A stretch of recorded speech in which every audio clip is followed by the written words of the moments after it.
What's up guys, today I want to go over the quest steps involved in getting the Thorn in Destiny 2 and maybe some little tips and tricks that I can give that will make this go a little better for you in PvP and PvE.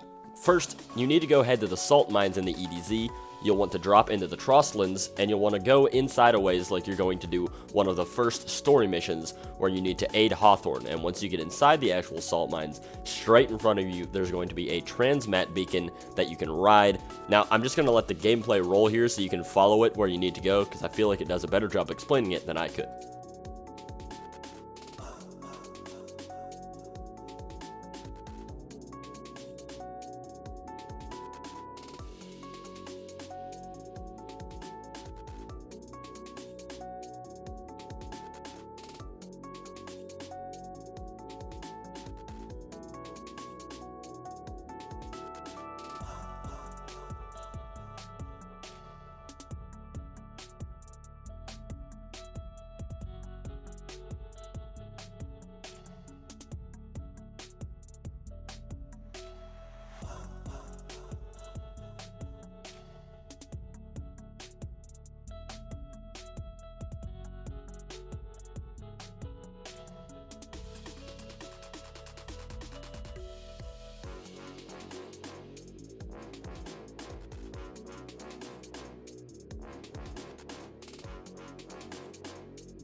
Now once you get to the top of this hill here, you'll see a fire pit. You can hold square to interact with it, and that's how you actually get the quest.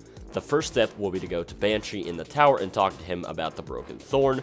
He will tell you what the next step is, which is grabbing Hadronic Essence. You'll have 3 different options on how to complete this. Either do bounties for Asher, which I definitely would not recommend doing because they only give 5 per bounty out of 50, so no.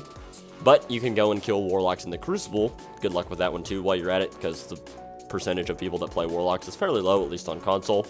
But you can do Nightfalls, which is by far the most efficient way to do it, and if you have a fire team that is at least remotely competent, then you can probably knock that out the fastest.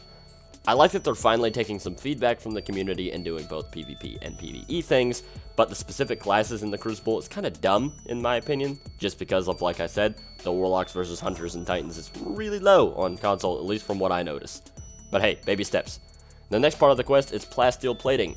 You can either do Titan bounties, killing Titans in the Crucible, or doing Blind Well tiers, where the heroic version of the Blind Well is going to give you the most progress, so I'd say doing that, if you can, is going to be by far your best bet.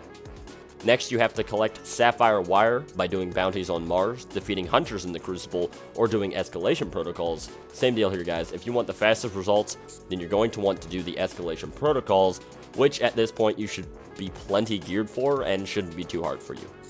And here's where the Crucible becomes mandatory. You'll need to kill Guardians in the Crucible with Void hand cannons. Here's my advice on this part. If you consider yourself moderately good in the Crucible and play Black Armory, then I would use the Kindled Orchid, or if you're on PC, the Thin Line is a very good choice, I've heard. But if you have some issues controlling recoil, which there's nothing wrong with that, then you can use the Ikilos hand cannon, and even if you are good at recoil, this is a really good choice for you as well. This is like the poor man's Luna's Howl. There's basically no recoil, quick 4 taps to the head and they're dead, so that's my tidbits here.